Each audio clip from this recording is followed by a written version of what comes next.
EUDEC, c'est l'abréviation de mots pour dire que c'est un centre européen d'éducation dans les sphères buccales.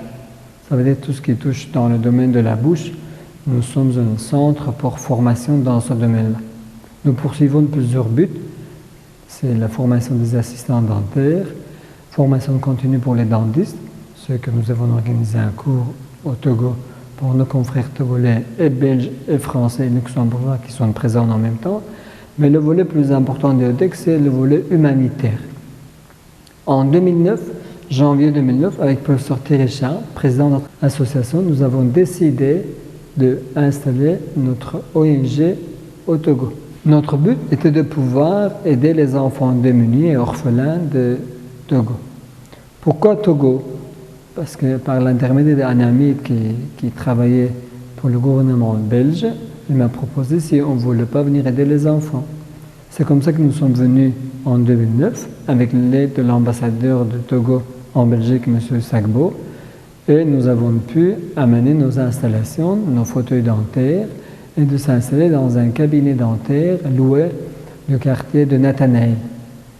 Et nous avons commencé à soigner les premiers enfants depuis 2009.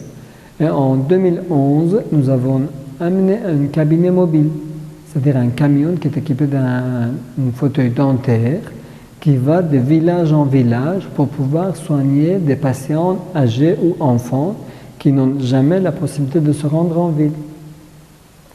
Jusqu'à l'année 2013-2014 où Madame la ministre, Madame Dogbe, nous a mis une parcelle de terrain à disposition dans le quartier Avedji. Et nous avons fait la construction de notre centre dentaire que vous avez vu aujourd'hui, qui est formé de 3 fauteuils dentaires, une salle de chirurgie dentaire, une salle de stérilisation, une salle de radiographie, et le reste des tâches, c'est des chambres pour les dentistes bénévoles qui viennent soigner les enfants. En ville, nous soignons que des enfants, d'orphelins ou démunis ou des villages lointains que nous allons les chercher en minibus le matin avec l'autorisation des directeurs de l'école, les préfets et les responsables, mais nous les reconduisons dans leur village, dans leur école le soir. Par contre, quand nous sommes dans les villages très lointains, il y a parfois des patients qui marchent 2 heures, 3 heures pour nous rejoindre dans le camion. Là, exceptionnellement, nous pouvons soigner des personnes âgées ou des personnes qui ont vraiment besoin de soins, qui sont souffrants, parce que ces personnes n'ont jamais l'occasion de venir en ville. Et dans leur village, il n'y a jamais de possibilité d'avoir un cabinet dentaire. La raison pour laquelle nous avons mis en place ce cabinet dentaire mobile. D'ailleurs, nous appelons clinique dentaire mobile, qui permet de vraiment aller dans les villages lointains et donner les soins sur place. D'abord, ce que je dois vous dire sincèrement, nous avons été très agréablement surpris par la gentillesse du peuple togolais. Les gens sont super sympas, on a été très très bien accueillis dès la première fois qu'on est venu. Et c'est ça qui nous a permis de développer, aller pour faire un développement de notre projet aussi important pour faire un dispensaire de soins sur 1000 mètres carrés, qui nous a pris 2 ans. Beaucoup de matériaux ont été transportés de l'Europe, ce qui nous a permis de pouvoir faire ce que nous avons fait. On a eu beaucoup de collaborations assez sympathiques avec nos confrères togolais, ce qui nous a permis aussi de travailler avec eux main dans main, parce que nous organisons beaucoup de formations pour nos confrères togolais. Et on a dit dès le départ que notre activité, ce n'est pas du tout une concurrence pour nos collègues togolais, parce que nous soignons des enfants de villages lointains ou des enfants des orphelinats, ce qui permet que ces enfants n'ont jamais accès à soins pour aller dans un cabinet privé. Notre association, notre expérience humanitaire dans ce domaine, c'est pour le moment qu'au Togo, parce que ça présente déjà énormément d'organisations, et nous sommes au Togo, et notre projet, en accord avec les ministres concernés, c'est de pouvoir faire du Togo un centre de formation dans l'Afrique de l'Ouest. Et c'est pour ça que, comme vous avez vu, beaucoup de dentistes togolais étaient présents aujourd'hui. Nous voulons faire qu'ici, éventuellement, d'autres ONG nous ont fait la demande de pouvoir dupliquer notre programme.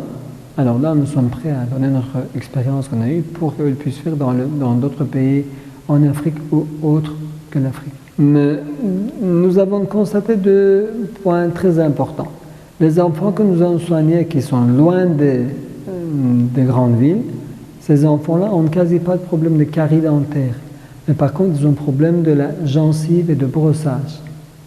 Tandis que les enfants qui sont proches des grandes villes, ou éventuellement même certains, je dirais, des orphelinats en ville, ces enfants-là ont beaucoup plus de problèmes de carie. Pourquoi? Tout ça revient vers le mode d'alimentation des enfants. Les enfants qui boivent beaucoup de soda, qui mangent beaucoup de sucre, ils ont des caries. Tandis que les enfants qui sont loin de la ville, ils n'ont pas facilement accès au soda et de sucre. Ces enfants-là ont quasi pas de caries, mais plutôt le problème de gencives, et ceci c'est par manque de brossage, manque d'hygiène. La raison pour laquelle nous commençons par la prévention, c'est-à-dire apprendre aux enfants et leur enseignants comment brosser les dents, soit avec des bâtonnets, les moyens locaux, soit avec des brosses à dents et des dentifrices. Ce que je demande à la population de Tocolaise, votre pays c'est un très beau pays, vous êtes des gens superbes, c'est ça qui nous a permis que ça fait 9 ans qu'on est là. Je voudrais juste dire que l'hygiène buccale, ça doit faire partie de votre vie. Ça veut dire 2-3 minutes le matin, 2-3 minutes le soir minimum, c'est le temps qu'il faut consacrer pour l'hygiène buccale. Et il faut savoir que si vous avez une mauvaise hygiène buccale et si vous avez des problèmes bactériens plus importants, ça pourrait propager dans votre corps via la circulation du sang. Ça veut dire un problème dentaire simple, malheureusement, peut aller plus loin et être fatal pour une personne. D'où le problème d'hygiène dentaire n'est pas à négliger, au contraire, au prendre au sérieux. Et dans cette idée-là, il faut apprendre aux enfants très jeunes. La raison pour laquelle l'action que nous avons commencé, nous prenons les indices des dents carriées absentes obturées dans les écoles et notre but c'est de retourner un an après dans la même école, relever les mêmes indices et pour savoir qu'est-ce que nous avons pu apporter comme amélioration pour la population. Et je pense que les enfants, comme vous avez vu le jour d'inauguration avec les sketchs qu'ils nous ont fait, les enfants qui sont déjà sensibilisés eux-mêmes maintenant pour le problème d'hygiène dentaire, évidemment, ils n'auront jamais de problème dentaire plus loin et eux, ils vont enseigner à leurs enfants. Et c'est ça qui est le rôle d'une éducation dans le domaine de la santé, pour qu'on commence par prévention, pour ne plus avoir de problèmes de soins dentaires plus loin. Parce que, heureusement, au niveau de la population africaine, vous avez une très bonne qualité de l'émail. Et ça veut dire que juste avec une hygiène dentaire régulière, vous pouvez quasi ne plus avoir de problèmes dentaires. Mon nom c'est Kama. Je suis dentiste belge.